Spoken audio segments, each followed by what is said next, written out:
Hey, good folks. This is the Ancestry Chronicler here, ndjgandy, and I've been doing genealogical research for some years now, combing through historical records and investigating and researching DNA results.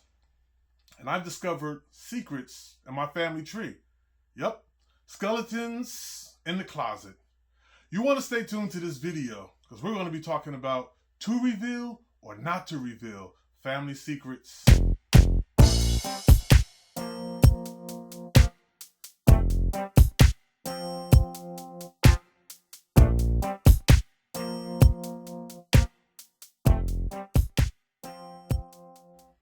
Hey, thanks for taking time out of your schedule to join me on my YouTube channel, My Ancestry Chronicles with the Sean J. Gandy. I ask that you subscribe, like the video, share it, and hit that little bell so you'll know when further content is coming out.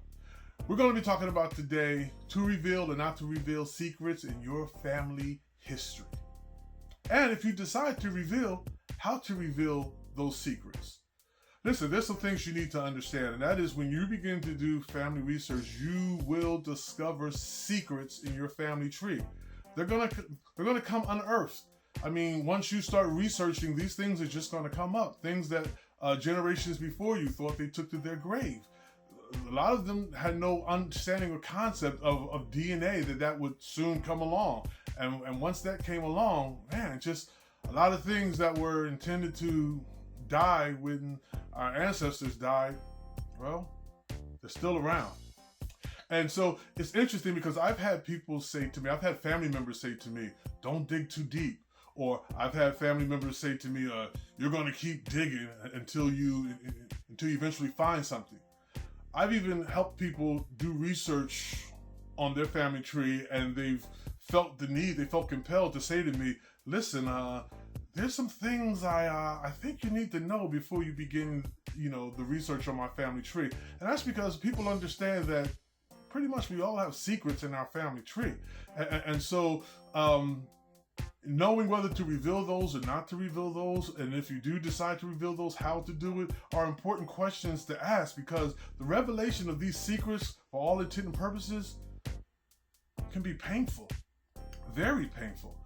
Even disastrous, if you will. So there really are no easy answers to these questions. So what we're going to try to do is that I'm just going to give you some points from my own personal experience and just kind of help you process if you should reveal and if you should not reveal, and if you do decide to reveal, how to do it. So one of the things that I want to talk about is knowing if something is worth telling. Is it so far in the past that it's really not important anymore? Like it's at this point, it's really nobody's business. It's really nothing anybody needs to know. I'm actually working on a mystery now in my family, and been working on it for a few months. And once I discover and finally solve the mystery, for all intent and purposes, I don't think I'm going to share it, because it's really nobody's business. I don't think anybody needs to know it. Now, what got me on this research is someone who I do not know got their DNA done. And it brought me into the research, and I'm looking at their results against my results, and I'm saying, wait a minute, this relationship can't be. I don't know about this relationship, and it's it's a relationship that happened some 4 generations ago. And so I'm looking at this and but the parties concerned, they're passed away. Nobody's around anymore. So it's really not important to anybody. But if that person who's gotten their DNA done, if that person comes to me, reaches out to me and asks direct questions, I'm going to give that person the truth. I'm not going to lie to them. I'm going to tell them what they actually need to know. So I think that's one of the things that we need to figure out is, do I lie? Do I keep silent? Or do I tell the truth? And for me, one of those things is not an option. So we're going to get into that just a little bit. We're going to talk about that. Another thing that I think is important is that we need to deduce and we need to understand and try to process does this need to be told? Does this secret need to be divulged? Or does it not need to be divulged? And if you feel that it does not need to be divulged, then why? Why do you feel that way? Because I don't think you just want to go off of a feeling. I think you need to look at all the mitigating circumstances and kind of deduce from that whether, a family secret should be divulged. And if you decided to divulge a family secret, I think you need to even consider why you're going to be doing that, and understand, does the parties involved, does he or does she or do they need to know? Do they have a right to know? Is it something that's going to affect them? Is it something that's going to be beneficial to them? Are there children involved? Are minors going to be affected by this information? I think all of that are things that need to be considered. What if it's something about close family? When I first got into this, I had no parameters. I had no boundaries. I didn't know. But as I started doing this and I started discovering secrets, I started asking myself, what if I start discovering secrets closer to home? So I set parameters with my parents, with my grandmother, with my siblings, that if I came across something, I would talk to them about it. Something that involved them, I would talk to them about it. Discuss it with them. Give them the right to know, and to understand and to process it. After all, some of the secrets are secrets that the older generation created, and some of the elders in the family know about it and are, trying to carry it to their grave with them.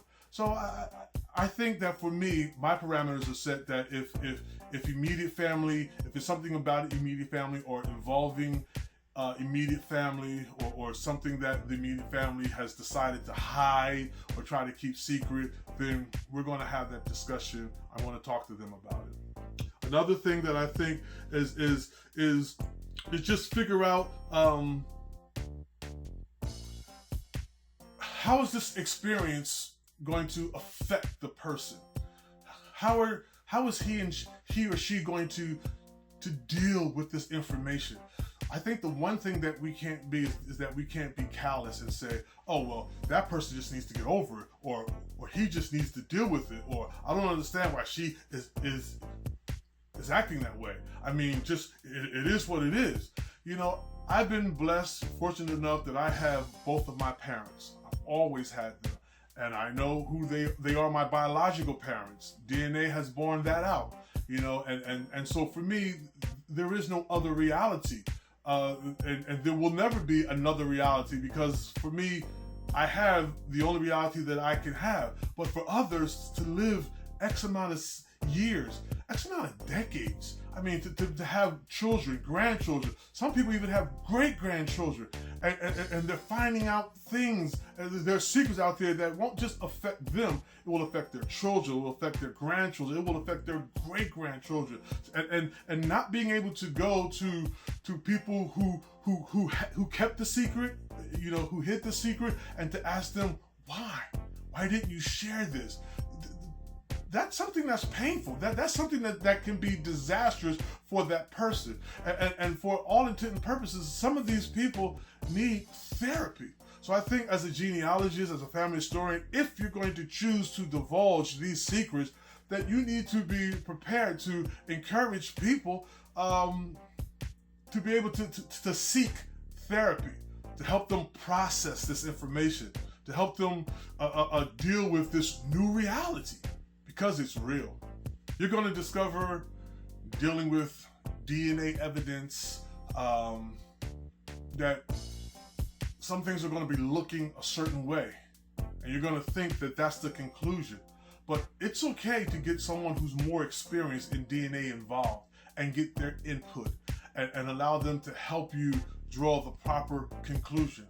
Look, I was working on a project where I was researching for someone, their genealogy, and I was dealing with a genealogist who was the head of the genealogical department for a state.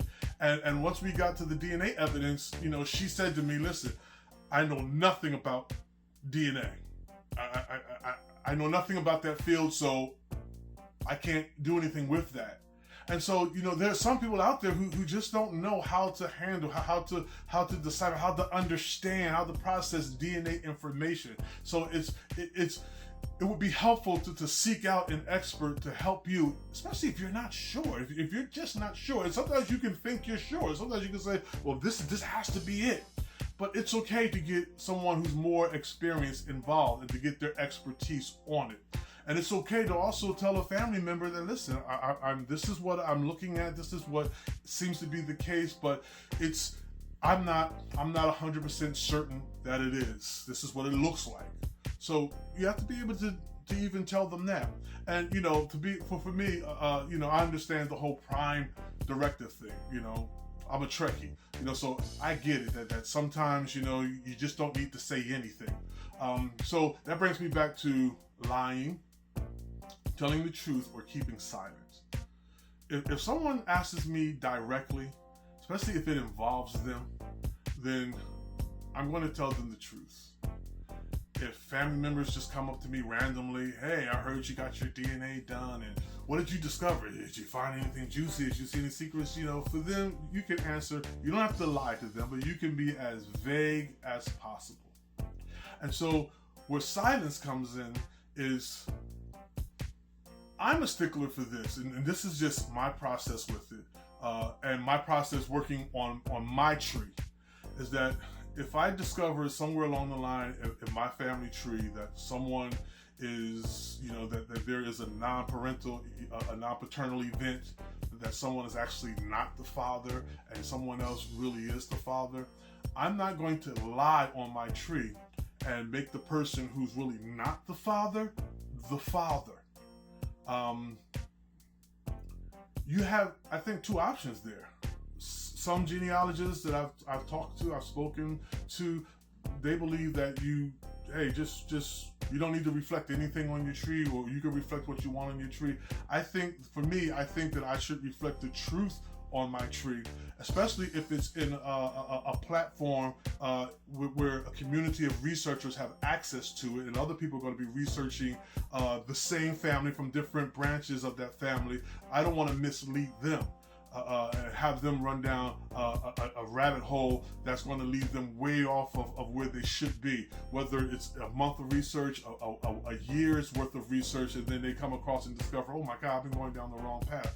I don't want to do that to anybody. I've had experiences like that myself. Doing research, and in a couple of months, I get deep into it and I realize, well, wait a minute, this person isn't that person's father. But somebody somewhere had on their tree the information that this person is the father. For me, I'm going to put the truth on the tree. If you don't want to put the truth on the tree, don't put the lie. Just don't put anything. Just don't give the person a father. You can do that. You can just give them a mother and leave who the father is blank. So that's something that you can do. I think also, I feel that if you're researching and you're going to come across